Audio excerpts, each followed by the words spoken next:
সেটা হলো মূলধন বাজেটিং, ইংলিশে বলা হয় ক্যাপিটাল বাজেটিং, ক্যাপিটাল বাজেটিং, বাংলাতে বলা হয় মূলধনীয় আয় ব্যয় প্রাক্কলন হিসাব। এই অধ্যায়ের মধ্যে সবচেয়ে গুরুত্বপূর্ণ পয়েন্ট যেটা পিবিপি। পিবিপি বলতে বোঝায় pay back period, pay back period, অর্থাৎ বিনিয়োগকৃত টাকা ফিরে আসার সময়কে পিবিপি বা পে ব্যাক পিরিয়ড বলা হয়। আমি আবারও বলতেছি, পিবিপি কাকে বলে, পে ব্যাক পিরিয়ড কাকে বলে? বিনিয়োগকৃত টাকা ফিরে আসার সময়কে পে ব্যাক পিরিয়ড বলা হয়। এখানে ক্ষেত্রে খেয়াল রাখবা, এখানে যে অঙ্কটা আসে, যদি নগদ আন্তঃপ্রবাহ সমান হয়, অর্থাৎ আয়টা যদি সমান হয় প্রতি বছর সমান হারে হয়, তখন আমরা এক ধরনের সূত্র ব্যবহার করব। আর যদি আয়টা কি অসমান হয়, তখন সূত্র আরেক রকম হবে। যে ক্ষেত্রে আয় সমান হবে সেক্ষেত্রে আমরা ব্যবহার করব PBP equal to NCO by NCB. NCO হলো নেট ক্যাশ আউটলে, অর্থাৎ প্রাথমিক যে বিনিয়োগ সেটাকে বলা হয় নেট ক্যাশ আউটলে, আর এনসিবি হলো net cash benefit, net cash benefit, অর্থাৎ এই এনসিবি হলো নেট ক্যাশ বেনিফিট, অর্থাৎ নগদ আন্তঃপ্রবাহ, নগদ আন্তঃপ্রবাহ। এখন যে ক্ষেত্রে সমান হবে সেক্ষেত্রে আমরা করবো এনসিও বাই এনসিবি। আমি স্বাভাবিকভাবে একটা অঙ্ক তোমাদেরকে দেখাইতেছি, দেখো এবিসি প্রকল্পের মেয়াদকাল 3 বছর, যার প্রাথমিক বিনিয়োগ 1 লাখ টাকা এবং প্রতি বছর আয় হয় 20,000 টাকা। উক্ত প্রকল্পের পিবিপি নির্ণয় করা, অর্থাৎ ফিরে আসার সময়, উক্ত প্রকল্পের টাকা ফিরে আসার সময় নির্ণয় করা।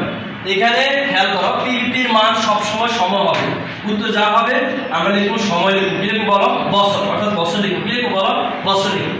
এখন এখানে দেখো প্রতি বছর আয় হার কিন্তু সমান 20,000 টাকা। প্রাথমিক বিনিয়োগ কত টাকা? বিনিয়োগ করছে 1 লাখ টাকা। তাহলে আমরা জানি কি এটা সূত্র হবে, এই সূত্রটা PBP equal to NCO by NCB. NCO এর মান হলো কত? 1 লাখ টাকা, এনসিবি হলো কত টাকা? 20,000 টাকা। দেখো তাহলে ভাগ করলে কত পাওয়া যায়? 5 বছর। উত্তর হবে কত বছর? 5 বছর। আশা করি সবাই বুঝছো, একটু আশা করি সবাই বুঝতে পারছো। তাহলে পিবিপির ক্ষেত্রে যদি সমান আন্তঃপ্রবাহ হয়, নগদ প্রবাহ কি যদি সমান হয়, তখন আমরা এই সূত্র ব্যবহার করব, PBP equal to NCO by NCB. NCO হলো, আবার বলতেছি, এনসিও হলো 1 লাখ টাকা, আর এনসিবি হলো 20,000 টাকা, যেহেতু সমান হারে 20,000 টাকা প্রতি বছর, অর্থাৎ প্রতি বছর আয় হয় বলতে এখানে বোঝানো হয়েছে যে এই প্রথম বছরে 20,000 টাকা, দ্বিতীয় বছরে 20,000 টাকা, তৃতীয় বছরে কি 20,000 টাকা। নেক্সট দেখো, যে ক্ষেত্রে অসমান আন্তঃপ্রবাহ হবে, কি হবে বলো? অসমান আন্তঃপ্রবাহ হবে। আমি একটা অঙ্ক এখানে দেখাই দিচ্ছি, ধরো এখানে বিনিয়োগ 1 লাখ টাকা যা আছে তাই এখানে ধরলাম। দেখো এখানে আয় হয় ধরো সাপোজ 20,000, 40,000, 50,000, 20, 40, 50। এখানে যথাক্রমে লেখা থাকে। যথাক্রমে বলতে বোঝা যায় যে প্রথম বছরে প্রথমটা, দ্বিতীয় বছর দ্বিতীয়টা, তৃতীয় বছরটা তৃতীয়টা, অর্থাৎ প্রথম বছর হয় 20,000 টাকা, দ্বিতীয় বছর হয় 40,000 টাকা, তৃতীয় বছর হয় 50,000 টাকা। সেই ক্ষেত্রে আমাদের কি সূত্র হবে? সেই ক্ষেত্রে আমরা সূত্র নির্ণয় করতে বেরিয়ে আসো, PBP equal to A plus NCO minus C by D. NCO মান তো আমরা আগেই পাইছি যে এনসিও হলো প্রাথমিক যে বিনিয়োগ, প্রথমে যে বিনিয়োগটা 1 লাখ টাকা, ওইটা তো এনসিওর মান। এখন যে ক্ষেত্রে অসমান হবে সেক্ষেত্রে আমরা এই সূত্র ব্যবহার করব, PBP equal to A plus NCO minus C by D. এখন এ, সি এবং ডি এই মানগুলো আমরা কিভাবে পাবো?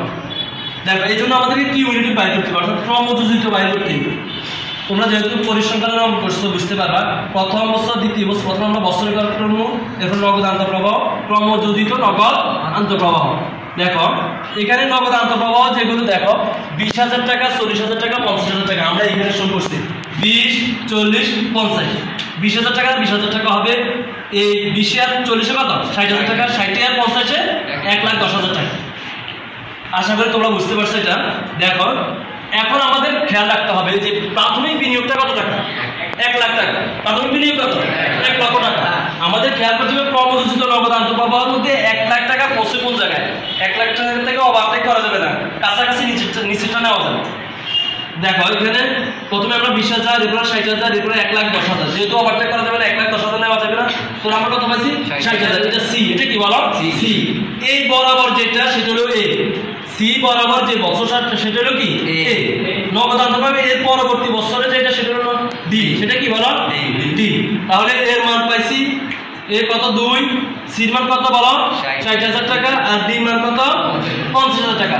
তাহলে আমরা এর মান বসাইছি 2, 1 লাখ টাকা থেকে এনসির মান আমরা তো আগে জানি যে 1 লাখ টাকা বিয়োগ 60,000 টাকা, সির মান কত 60,000 টাকা আমরা বসাইছি। এরপরে কি ডির মান কত 50,000 টাকা। দেখো আমরা যোগ বিয়োগ করার পরে কাজ করার পরে এখানে বাইরে হচ্ছে 2.8 বছর হবে। কি হবে বলো বছর। আমার বিশ্বাস যে তোমরা যদি মোটামুটি এটা বুঝতে পারো পিবিপির মান বাইরে করা তোমাদের জন্য তেমন কোনো জটিল হবে না। এরপর অঙ্কের মধ্যে যদি বছর 5 বছর হয় তখন আমরা 5 বছর পর্যন্ত এটা করবো, 4 বছর থাকলে 4 বছর পর্যন্ত করবো। টাকার অ্যামাউন্ট যেভাবে দেওয়া থাকে আমরা ওইভাবে করবো। মূলত পিবিপি বাহির করার থিম এটা একটা হলো যে ক্ষেত্রে নগদ প্রবাহ সমান হবে সেক্ষেত্রে আমরা এই সূত্র ব্যবহার করবো, যে ক্ষেত্রে কি অসমান হবে সেক্ষেত্রে আমরা এই সূত্রটা ব্যবহার করবো। তো আজকের ভিডিও এই পর্যন্ত। আল্লাহ হাফেজ।